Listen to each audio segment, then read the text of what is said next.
Il symbolise la réussite sociale et morale. Chaque famille rêve d'en avoir au moins un en son sein. Dans la conception populaire et pas qu'en Afrique, ils sont l'un des modèles de réussite. Il faut reconnaître qu'accepter de consacrer sa vie à aider les autres, à venir en aide aux malades, à ceux qui sont en fragilité, être le recours pour tous au moment le plus délicat, c'est très louable. C'est à saluer. Cela force le respect. Cela relève même du sacerdoce. C'est pourquoi il est particulièrement difficile de porter un jugement sur eux, de les critiquer, de juger leur travail. Leurs paroles comptent plus que celles de tous les autres. C'est justement parce qu'ils sont si importants, si déterminants, parce qu'ils occupent une place centrale dans nos vies, qu'il devient aujourd'hui urgent de parler de leur travail. Mais surtout, d'évoquer les dérives que l'on constate de plus en plus dans leur corps de métier chez nous en Afrique. De mettre le doigt sur le travestissement, sur le désordre qui gangrène ce métier ô combien vital. C'est devenu tellement récurrent qu'il devient complice de continuer de se taire sur les multiples pratiques non professionnelles, les innombrables bavures médicales qui se multiplient dans nos pays subsahariens. Doit-on se taire lorsqu'un médecin chargé de vous opérer pour enlever le rein cancéreux droit vous extrait plutôt celui sain de gauche, vous condamnant de fait à une mort certaine? Rend-on service à la société lorsque l'on met sur le compte de la malchance ou de la volonté de Dieu la mort d'un jeune garçon à qui le médecin mercantile a imposé aux parents une opération avec anesthésie générale qui n'était pourtant pas nécessaire simplement parce qu'il voulait se faire un peu plus d'argent? Ça, j'en ai vu. Et c'est vraiment regrettable. De nombreux patients qui auraient pu ne même pas être opérés, à qui on proposait des opérations et qui finalement n'en avaient pas besoin. Et souvent, avaient des complications qui parfois devaient être fatales pour des choses qui n'avaient pas lieu d'être. Tout simplement parce que la motivation n'était pas de rendre service à ce patient, mais c'était de pouvoir s'enrichir. Lorsqu'un gars a sa réunion le dimanche, le samedi, il monte à la garde. Que non, il faut que je trouve l'argent de ma réunion. Quand vous arrivez, il dit non, vraiment, il faut opérer. Ce n'est pas de la fiction, c'est une réalité qu'il faut dénoncer pour éviter la gangrène. Vous devez avoir le courage, le geste citoyen d'en parler. Nous vous offrons une opportunité de réagir sur la question dans le thermomètre santé que vous propose Mansa sur son site. Qui n'a pas dans sa famille ou parmi ses proches les victimes des bavures médicales les plus absurdes? Des enfants, des jeunes morts, parce que l'on n'a pas fait le bon diagnostic. Des êtres chers disparus parce que le médecin a pratiqué sur eux des actes qu'il ne maîtrisait pas. Moi, j'ai déjà assisté à plusieurs opérations fictives. Vous savez que vous arrivez à l'hôpital, on vous dit, bon, vous avez l'hépatite, non, vous avez une appendicite. Il faut 200 000 pour l'opération. Si vous ne le faites pas très vite, vous risquez de mourir dans les heures qui suivent. Vous vous battez donc pour que la famille essaye de trouver l'argent. Vous prenez l'argent, vous donnez, on vous amène au bloc. On fait une incision, après on referme et puis on renvoie en salle. Moi, j'ai déjà assisté à ça plusieurs fois. Ça fait froid dans le dos, n'est-ce pas? On ne se rend pas service en se taisant pour protéger la dignité, l'image, l'honneur de l'ensemble des médecins ou par peur de représailles. C'est en évoquant sans complaisance, sans passion les travers, les déviances que l'on constate dans leur pratique que l'on réhabilitera ce corps de métier et le secteur de la santé en général. En réalité, qu'avons-nous de plus précieux que la santé? Si vous n'avez pas la santé, vous n'avez pas d'éducation, vous n'avez pas tout ce qui suit. Vous n'avez pas d'économie. À Mansa, dans notre pure tradition, nous avons décidé d'en parler. Pas seulement pour dénoncer, non. Pour faire un diagnostic, dresser un état des lieux et proposer ensuite des solutions. Et c'est aussi l'occasion pour vous d'enrichir ce travail en réagissant, en participant à notre thermomètre santé, un espace de partage à la fois des idées mais d'expériences auxquelles nous vous convions. Ceci n'est pas un réquisitoire contre les médecins en particulier et les professionnels de santé en général. Mais il faut avoir l'honnêteté de dire que lorsque l'on entre dans un de nos hôpitaux en Afrique, c'est toujours le cœur serré parce que tant de drames se jouent dans ce lieu. D'une simple grippe, on peut repartir les pieds devant sans avoir le temps de comprendre. Comme ce diabétique, venu de lui-même pour un pansement après un banal accident de la route, décédé 1 heure après parce que le médecin-chef de la clinique a eu la brillante idée de lui mettre une perfusion de glucosé pour pouvoir gonfler la facture, sans jamais lui poser la question de savoir ses antécédents ou ses allergies. Il en est mort. Dans la nuit du 16 octobre 2023, à 20h30, Aïcha, âgée de 27 ans, est au terme de sa 3e grossesse. Tout est prêt pour accueillir son futur bébé dans la famille. Elle ressent les premières contractions et sait, parce qu'elle en a désormais l'habitude, que le moment est venu de se rendre à la maternité de son quartier pour l'accouchement. Accompagnée de son époux, elle s'y rend avec à la fois un sentiment de joie de découvrir son bébé et une pointe d'inquiétude parce qu'elle sait qu'un accouchement, c'est la guerre des femmes, avec tous ses risques, comme on dit en Afrique. Dès son arrivée dans cette maternité de proximité, le diagnostic d'un accouchement à risque est posé. Elle est donc aussitôt orientée vers le service des urgences du plus grand hôpital de la ville pour une prise en charge appropriée. Dans ce 2e hôpital, le premier diagnostic est confirmé. On lui prescrit une ordonnance pour aller acheter les médicaments nécessaires à sa prise en charge. Son époux est obligé de l'abandonner à l'hôpital pour aller acheter les médicaments dans l'une des pharmacies de garde de nuit. Entre-temps, le cas d'Aïcha s'est aggravé. Se sentant affaiblie, elle pousse des cris de détresse. « Donc vous allez me laisser mourir, donc vous allez me laisser mourir », répète-t-elle à plusieurs reprises face à l'indifférence du personnel médical. À 3 heures du matin, Aïcha décède peu de temps seulement avant le retour de son époux qui a enfin pu trouver les médicaments qui lui ont coûté la somme de 50 000 francs CFA. Le médecin doit prescrire quelque chose qui se trouve à l'hôpital. Mais on va vous donner une ordonnance à 22 heures. Le garde malade, ce n'est pas lui qui a de l'argent. Le financier, parce qu'on est dans un état où il n'y a pas la CSU jusque-là. Donc le financier est ailleurs. Donc le malade n'aura pas son médicament ce jour-là. Il faut attendre peut-être le lendemain. Or, c'est un médicament essentiel, utile. Le malade va mourir. Ou alors, d'ailleurs même, quand on a finalement amené le médicament, c'est déjà tellement tard que finalement, le médicament n'est pas utilisé. Moi, je n'ai jamais compris pourquoi dans quasiment tous les hôpitaux du Cameroun, si ce n'est tous les hôpitaux du Cameroun, 80% des prescriptions des médicaments sont achetés dans des pharmacies à l'extérieur. Oh, vous êtes malade, vous êtes même en réanimation. Dans une réanimation au Cameroun, le médecin vous prescrit quand même des médicaments qu'il fallait acheter. Alors que l'hôpital, la pharmacie de l'hôpital est censée avoir les médicaments essentiels. Comme Aïcha en Afrique subsaharienne, toutes les 3 minutes, c'est une mère qui meurt en couche. Et toutes les minutes, c'est 5 enfants âgés de moins de 5 ans qui meurent. Oui, pour 50 000 francs CFA et le manque d'éthique et de déontologie professionnelle, Aïcha et son bébé sont morts, laissant derrière elle 2 orphelins.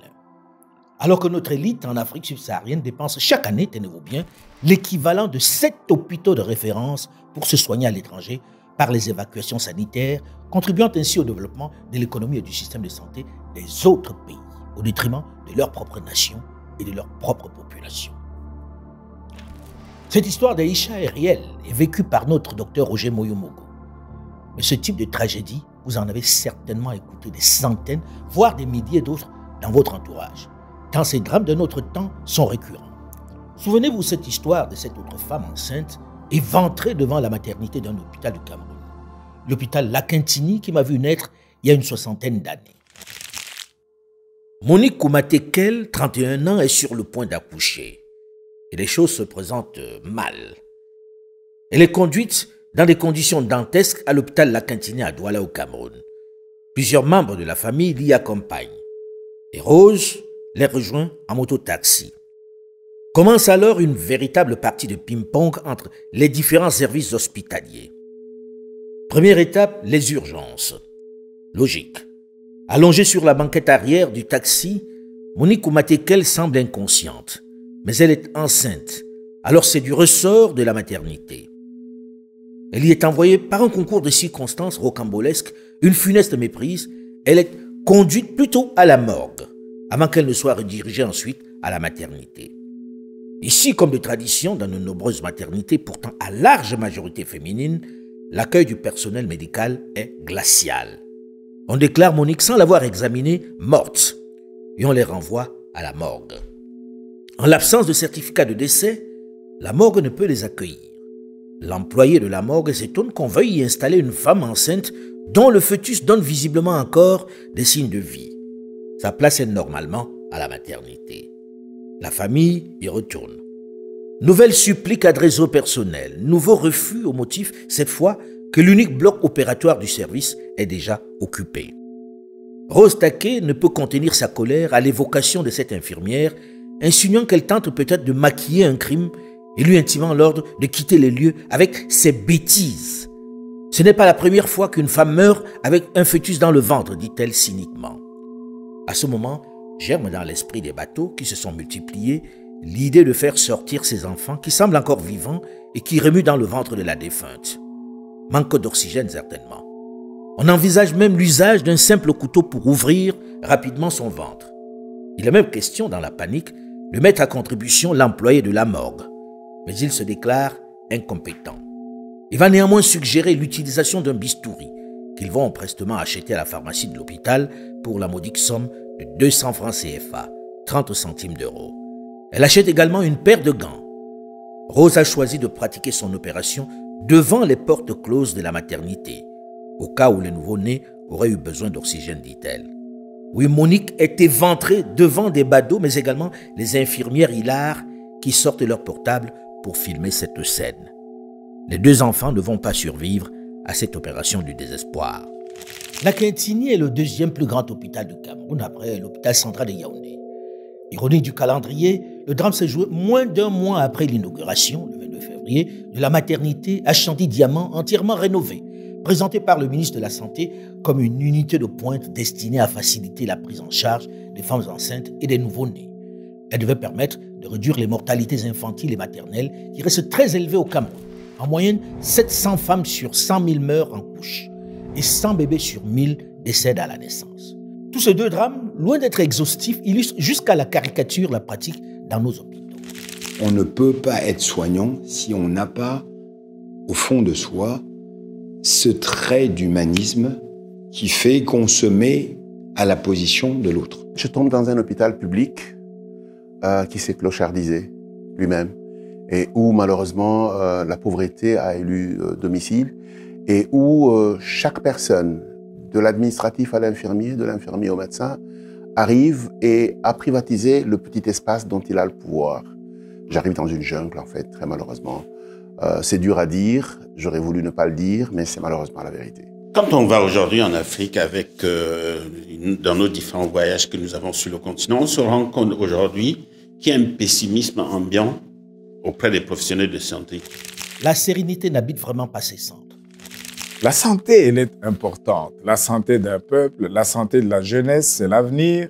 Tout le monde le dit, tout le monde en est conscient. C'est vrai, quand on se salue, la première chose, c'est comment tu vas. Mais la réponse à comment tu vas, elle est quasi la même dans la plupart de nos pays d'Afrique subsaharienne. Ça va très bien grâce à Dieu. On remet encore tout entre les mains de Dieu, comme si nous, on se dédouanait facilement. On se tourne vers Dieu. On se dédouane parce que le médecin africain n'inspire plus tellement confiance, tant il s'est compromis, tant il multiplie les bavures.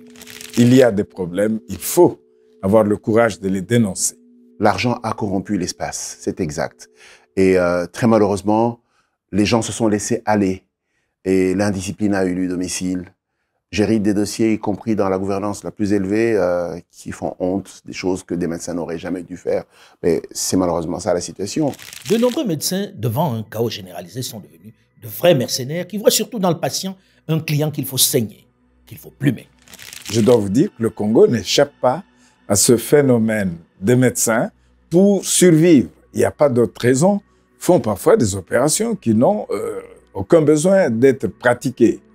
Et avec en cela qu'on a peu de procès contre la médecine commerçante, etc., ben écoutez, ça permet à certains jeunes véreux de faire parfois du n'importe quoi.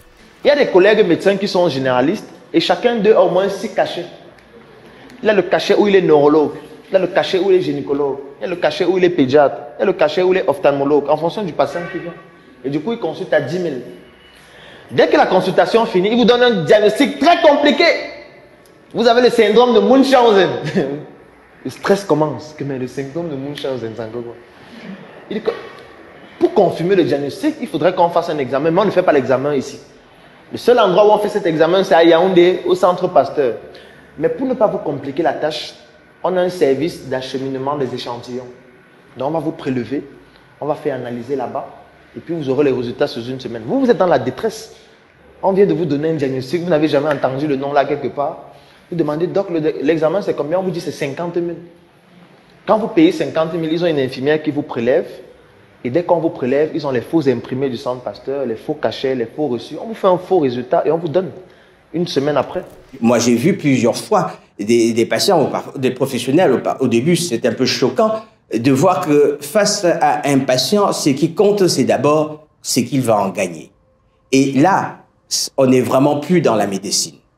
On est dans une autre dimension de rapport entre le professionnel et là, on va dire plutôt un client qu'un patient. Parlons de la RDC, qui est mon pays aujourd'hui. Le médecin est totalement sous-payé. Ce qui fait de lui, finalement, un commerçant.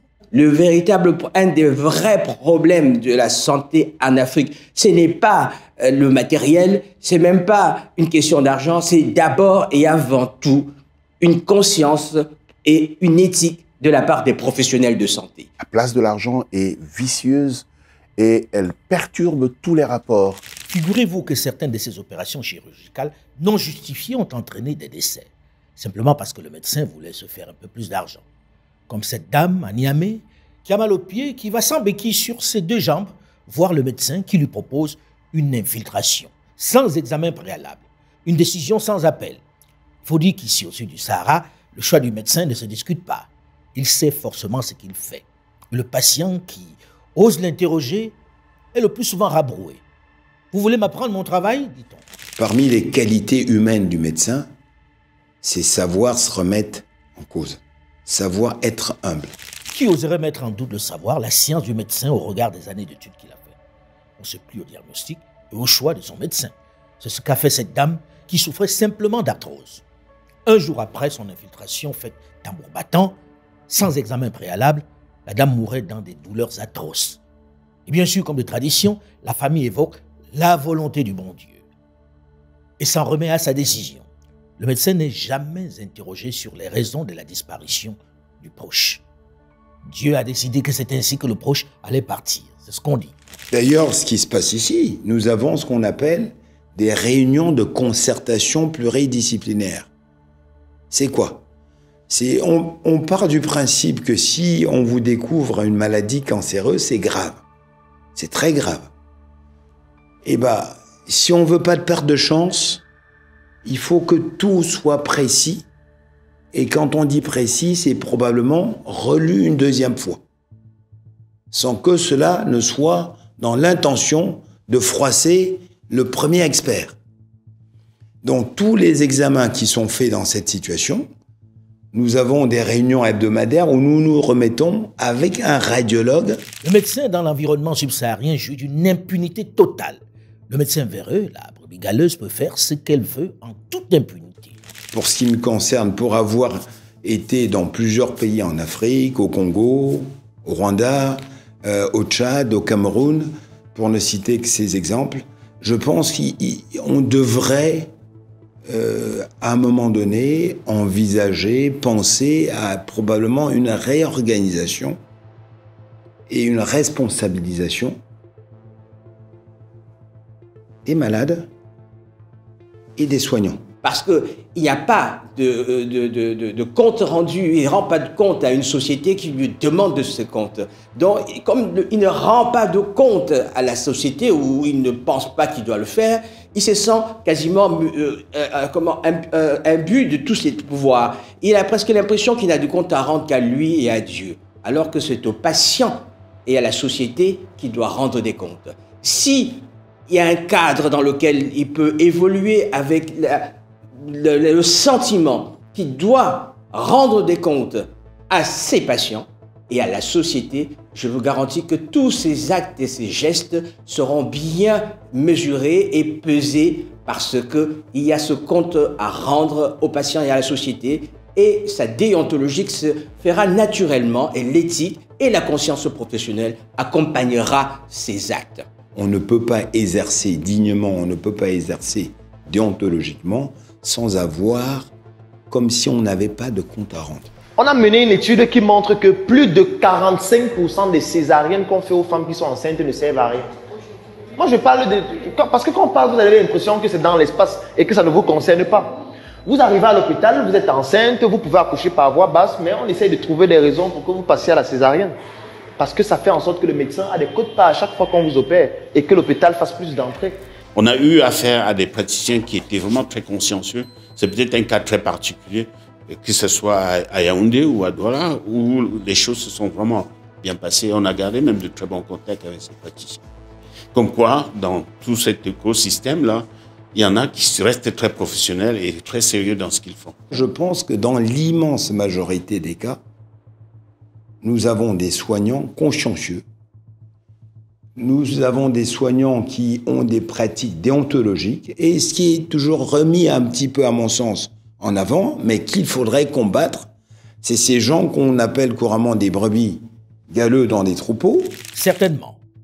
Ils sont un certain nombre, malgré le manque de moyens, malgré l'absence de plateau technique de qualité, à opérer des miracles dans des conditions dantesques, dans des cadres lunaires. Avec presque rien, ils sauvent des vies, laissant même souvent admiratifs leurs collègues occidentaux.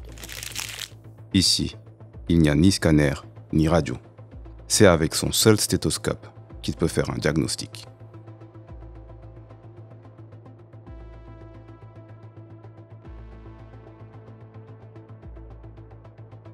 L'abdomen n'a rien. C'est un hémothorax. La rate qui est là. En quelques palpations, le médecin est sûr de lui. L'hémorragie n'est pas située dans le ventre, contrairement au diagnostic d'Alain et Maria. C'est le poumon. C'est simple, on va ponctionner. Je suis bluffée, hein. Sans scanner, sans IRM, sans rien, et de façon très précise. Vous auriez pu faire ce diagnostic? Toute seule? Non, jamais. Sans rien? Toute seule en brousse, là? Non. Vous l'auriez détecté avec toutes les machines? Oui, mais c'est de la triche.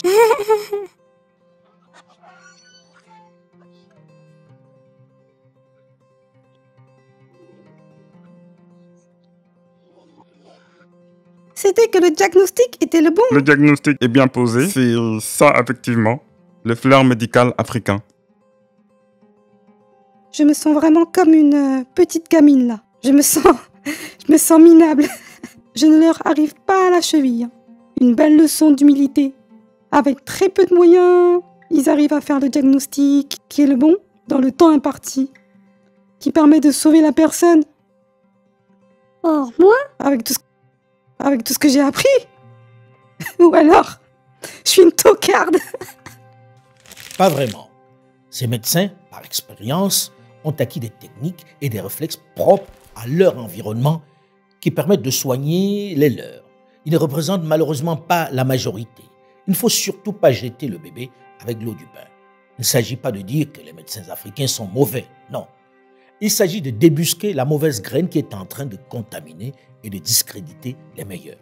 Mais comment reconnaître les plus vertueux qui sont malheureusement de plus en plus noyés dans le lot de médecins véreux qui ont sapé la confiance que l'on accordait jusque-là aux médecins dans nos pays notamment?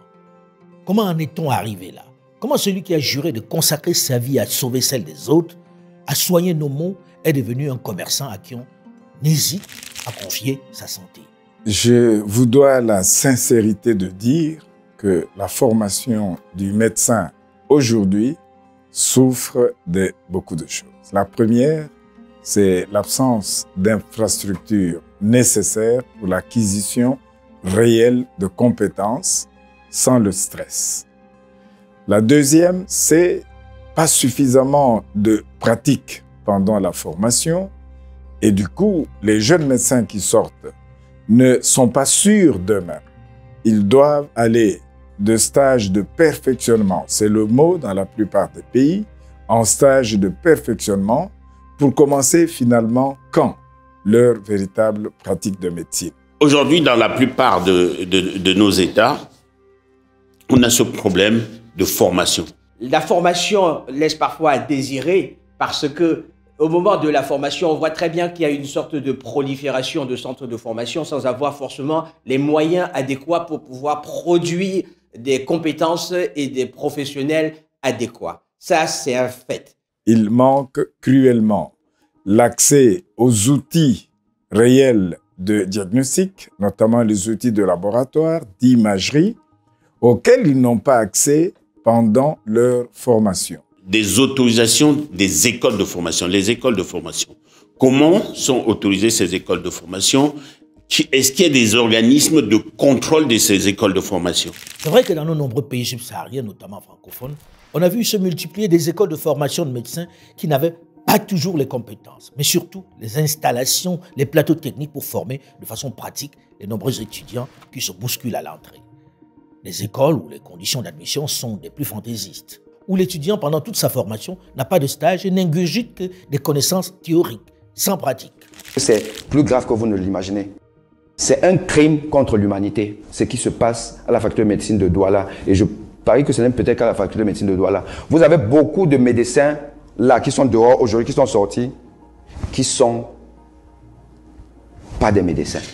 Et l'absence surtout dans la plupart d'institutions, des laboratoires de simulation qui permettent l'acquisition de compétences avec le stress en moins, font qu'il y a quand même des problèmes dans la formation du médecin aujourd'hui.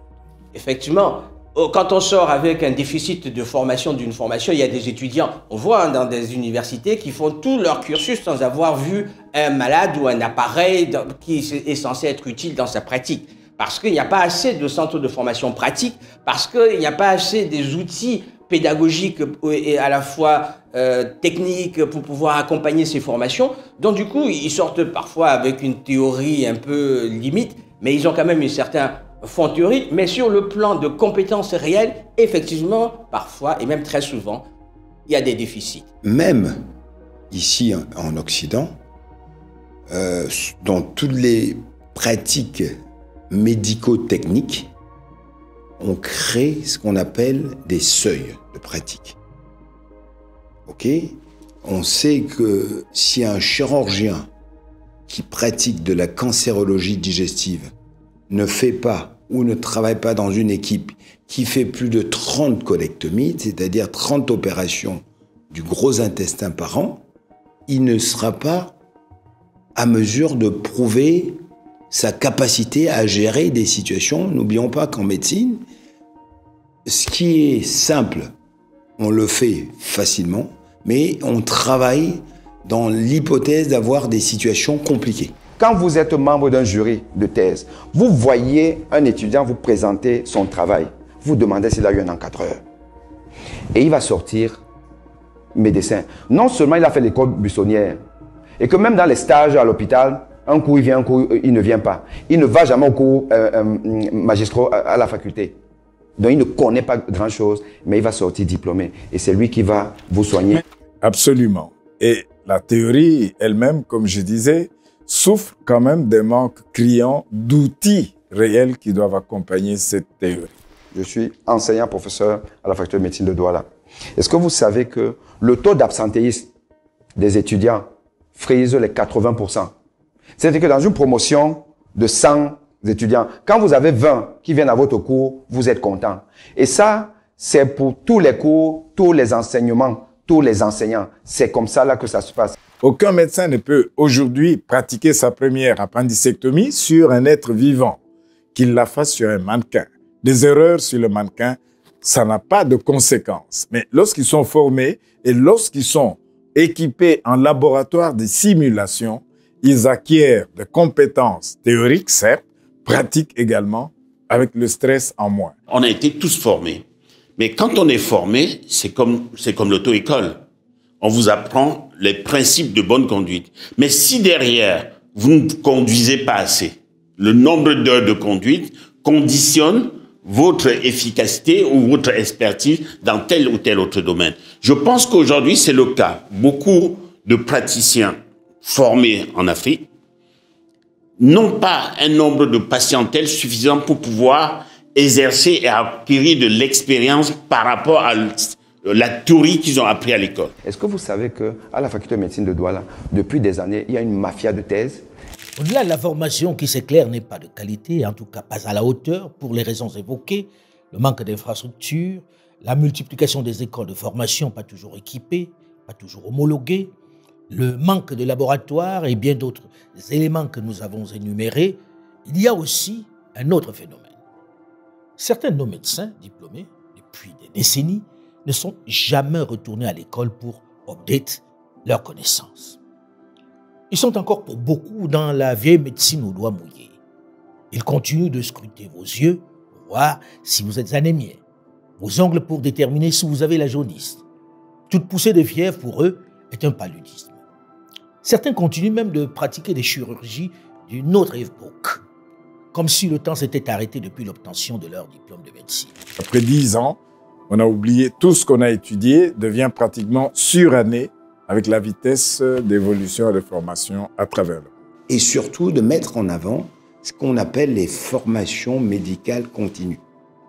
Elles sont essentielles, elles sont importantes, elles sont, à mon avis, le garant. Le médecin doit être à jour de ses connaissances. On ne vit pas qu'avec ce qu'on a appris à la formation initiale. On progresse tous les jours. Et on doit remettre en cause toutes les formations acquises au départ et surtout s'adapter à l'évolution de la science et de la technologie. La plupart ont été formés ici comme nous.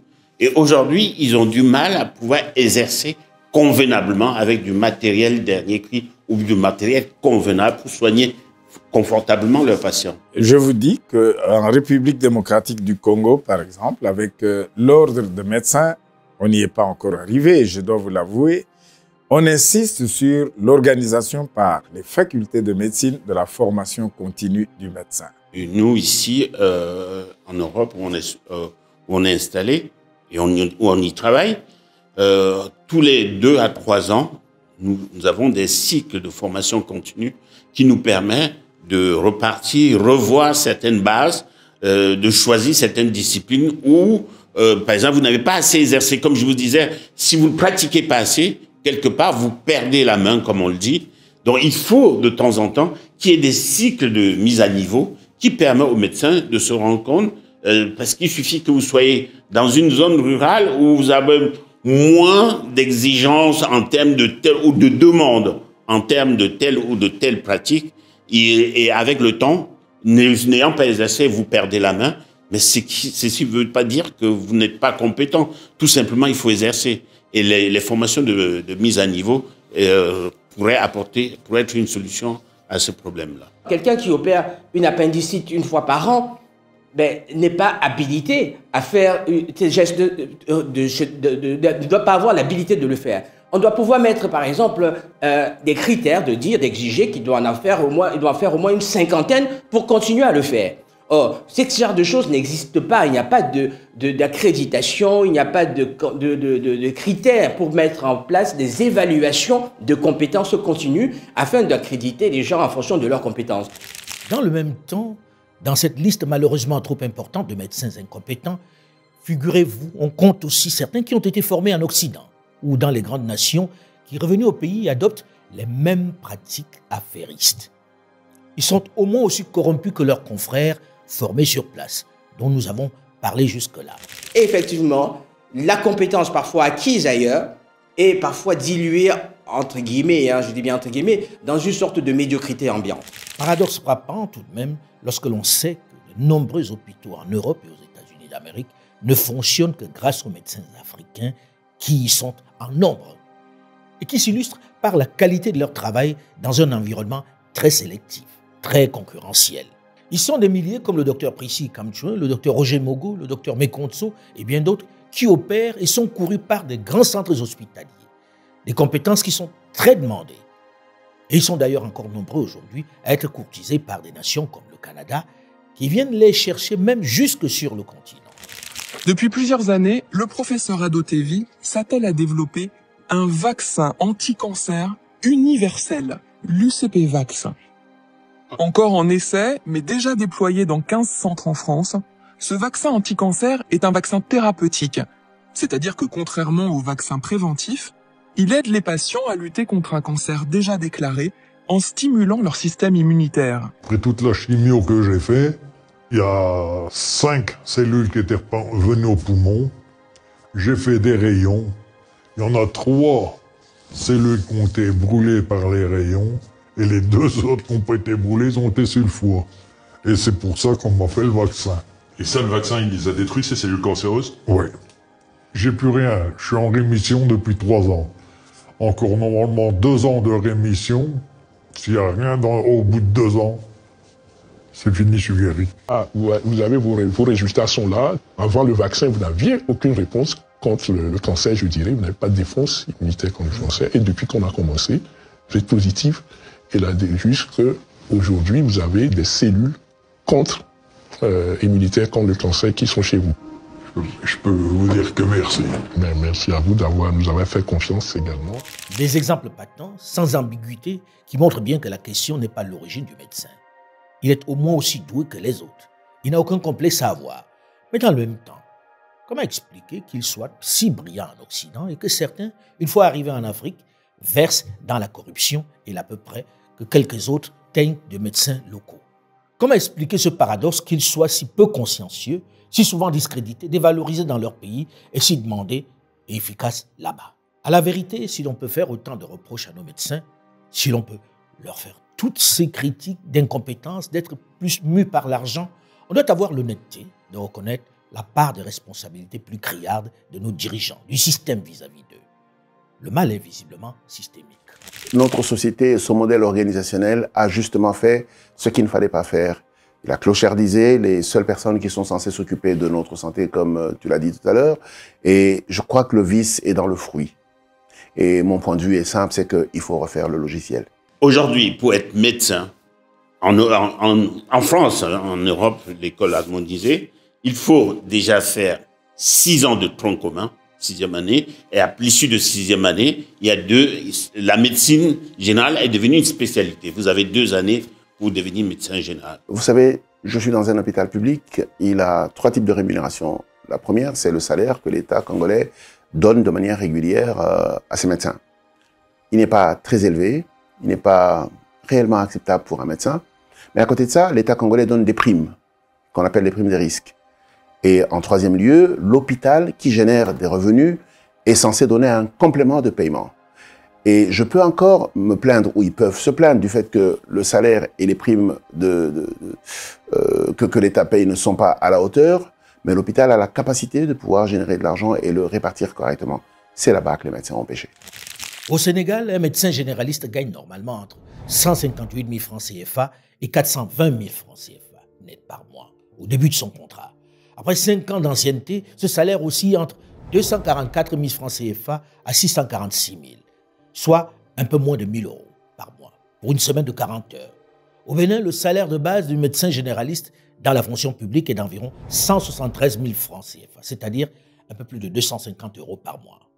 Au Cameroun, un médecin généraliste en début de carrière gagne 248 000 francs CFA, c'est-à-dire 377 €, alors que le loyer moyen au centre-ville ou dans la proche banlieue de Yaoundé varie entre 600 000 et 1,5 million de francs CFA.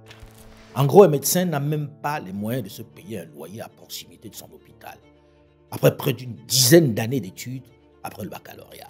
Les salaires de médecins ne sont pas encore réellement à la hauteur des services qu'ils rendent en Afrique. Moi, j'ai des collègues qui touchent 50 000 le mois. Ça veut dire qu'ils travaillent de lundi à vendredi. Ils font 2 gardes par semaine. À la fin du mois, on donne 50 000. Docteur en médecine, 7 ans. Le manque de conscience professionnelle qu'ils ont peut découler aussi du fait que peut-être ils sont dans un système qui ne les permet pas de pouvoir vivre aisément. C'est vrai lorsque l'on regarde les années d'études pour devenir médecin. Au-delà du travail de folie que cela implique, des années d'études, il faut reconnaître que le système a contribué à clochardiser le médecin africain, notamment francophone. Et surtout dans une société où, au-delà des énormes sacrifices consentis pour obtenir son diplôme, pèse sur lui le poids d'une immense famille qui estime qu'il a réussi et qu'il doit les porter, les instruire leurs enfants et les soigner. Le médecin est souvent la vitrine, le leader, le chef qui porte la famille. Avec un tel salaire, des revenus aussi maigres, totalement en inadéquation avec leur remarquable formation, on est en incohérence, en pleine contradiction avec leur utilité, leur rôle dans la société. À titre de comparaison, le médecin français a un salaire moyen entre 2 600 000 francs CFA et 6 millions, contre 250 000 francs CFA du médecin congolais de Brazzaville. Le médecin au Canada a un traitement qui varie entre 4 millions et 14 millions de francs CFA mensuels, contre les 173 000 francs CFA du médecin béninois, pourtant à formation et compétences égales. Quelle disparité! Ce qui explique quand même pas mal de choses, notamment leur extraordinaire fuite vers l'étranger et leur manque d'empressement à revenir au pays une fois leurs études terminées.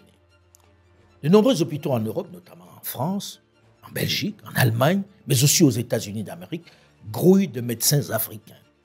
Et ceci dans toutes les spécialités, même les plus pointues.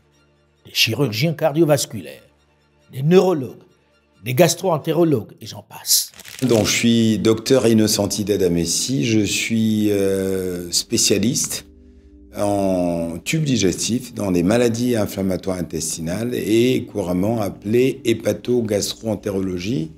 Et dans notre spécialité, qui est une spécialité centrale en médecine, parce que le tube digestif va de la bouche jusqu'à la partie terminale. Notre spécialité, dans sa pratique de tous les jours, a surtout comme objectif de pouvoir dépister et prendre en charge les maladies cancéreuses du tube digestif. Je suis le professeur Mekantou Dessap Armand. Je suis chef du service de médecine intensive réanimation au CHU Henri Mondor à Créteil, qui fait partie de l'assistance publique hôpitaux de Paris. Moi, je suis médecin et on a tout un forum de médecins camerounais voilà, où on peut échanger assez facilement. Le docteur Prissy Kamchouin, dans son cas, a poussé l'expérience plus loin, en créant en plein cœur du 14e arrondissement de Paris un centre de cardiologie, l'un des plus importants de France, qui regroupe au même endroit toutes les spécialités du cœur. Elle a réuni avec elle de nombreux médecins, dont des cardiologues africains. Et Cardiosphère ne désemplit pas. Depuis quelque temps, elle travaille à l'ouverture d'un autre centre également consacré au cœur, toujours dans la région parisienne. Dans le même temps, le docteur Prissy Kamchouin opère de façon plus pointue les cœurs dans un autre centre de la région parisienne. Rien que sur la région parisienne, on compte plus d'1 millier de médecins africains. C'est la fuite des cerveaux formés. Nos meilleurs professionnels de santé formés en Afrique ou ailleurs vendent leurs expertises sur le marché mondial de la santé à ceux qui reconnaissent et valorisent leurs compétences. Il n'est donc pas étonnant que les médecins ayant fait leurs études en Afrique francophone subsaharienne représentent le deuxième contingent de médecins étrangers exerçant en France, derrière ceux venus du Maghreb. On a même des cas où quasiment 80% des médecins d'un hôpital parisien sont des Africains. Et ils ne font pas pâle figure dans ces centres. Le docteur Mekonso, par exemple, est chef du service de médecine interne réanimation de l'hôpital Henri Mondor à Créteil. Il cumule cette fonction avec beaucoup d'autres titres prestigieux dans l'environnement de la santé à l'international. À l'hôpital Mondor de Créteil, ils ne sont guère des exceptions, ils sont respectés et courtisés. Ce qui parfois interroge sur la perte de confiance, sur les travers de certains qui, comme eux, ont suivi leurs études en Occident et même pratiqué dans ces hôpitaux et qui, une fois retournés au pays, versent quelquefois dans les mêmes travers, dans les mêmes pratiques antiprofessionnelles que leurs homologues, les brebis galeuses dont nous avons parlé jusque-là. C'est un environnement. Je vais donner un exemple simple. Vous prenez un Africain qui vient d'Afrique, vous le mettez à Singapour ou à Monaco dans la rue, il va manger une banane. Et il va garder l'épluchure de banane pour marcher 100 mètres afin de trouver une poubelle dans laquelle il va la mettre. Vous prenez le même Africain en Afrique, dans un environnement qui est le sien, il va manger sa banane, il va jeter l'épluchure de banane dans la rue, à l'endroit où il va faire pipi. Donc, c'est pour montrer que l'écosystème dans lequel il évolue conditionne la manière dont il va agir. Tous ces médecins, malgré leurs conditions de travail meilleures par rapport à leurs homologues africains, malgré leur salaire largement plus élevé, rêvent toujours d'Afrique. Beaucoup consacrent une bonne partie de leur temps libre à apporter gracieusement leur expertise dans les hôpitaux au sud du Sahara. On les voit sillonner les hôpitaux du continent qui, pour des opérations du cœur, de la tête, des yeux et bien d'autres spécialités. Tous ont l'Afrique chevillée au corps. Tous aimeraient soigner les leurs sur le continent. On a une diaspora médicale africaine qui est dense, qui est immense, qui est experte, qui est volontaire, qui est même prête à donner bénévolement de son temps. Mais là encore, paradoxe, incompréhension, ces médecins qui sont de recours, qui offrent très souvent gratuitement leur aide aux patients africains, n'entretiennent pas toujours les rapports les plus cordiaux, les plus confraternels avec les médecins locaux. Ils planent comme un nuage de méfiance, comme une sorte de sourde concurrence entre ceux de la diaspora qui proposent leurs services et les locaux. La nature humaine est un petit peu le complexe de supériorité chez les uns qui vivent dans des conditions où le beefsteak, c'est un problème résolu, les habits également. La simulation dont je parle, le modèle, l'encadrement, l'environnement de formation est le même. Face au médecin qui, lui, fait de l'apostolat et doit lutter tous les jours pour la survie. Ça donne des complexes, disons-le. Et vous ajoutez à cela le fondamental qui est l'éducation. La bataille entre les locaux et les gens de la diaspora est une bataille complètement insensée. Aujourd'hui, nous devons être à mesure de les amener à travailler ensemble et ça commence à venir. Parce que je ne pense quand même pas que tous les médecins formés à l'extérieur regardent de très haut tous ceux qui ne sont pas formés à l'extérieur, mais ça vous donne ces complexes. La nature humaine est ainsi faite. J'observe deux choses. La première, c'est les médecins qui ont presté en Occident, qui ont travaillé dans un certain nombre de conditions, ont difficile à venir travailler ici sur des plateaux techniques très pauvres parce qu'ils sont démunis. Et on a ici des médecins qui ont travaillé avec les moyens de bord et qui arrivent à faire quelque chose, qui ont le sentiment de la légitimité exclusive. Même si peu de médecins veulent le reconnaître, il existe une ombre réelle entre les médecins africains du Nord et ceux sur place. Une confiance à établir dans un environnement où le spécialiste du Sud est roi et règne en toute quiétude. À la vérité, se concentrer sur le médecin pour expliquer la déliquescence du système de soins de santé en Afrique, c'est vraiment réducteur, c'est chausser des œillères, parce que le mal est beaucoup plus profond. Et les responsabilités partagées, comme nous allons le voir dans la seconde partie de ce point de vue Mansa sur la santé en Afrique. Mais vous pouvez d'ores et déjà vous rendre sur le site de Mansa pour participer, pour donner votre avis dans le thermomètre Mansa Santé que vous est régulièrement proposé. Ce thermomètre que Mansa vous propose est le lieu où vous pouvez donner votre opinion, apporter votre réflexion pour repenser notre Afrique. Un espace de construction en somme. Parce que la seule critique ne peut constituer un projet.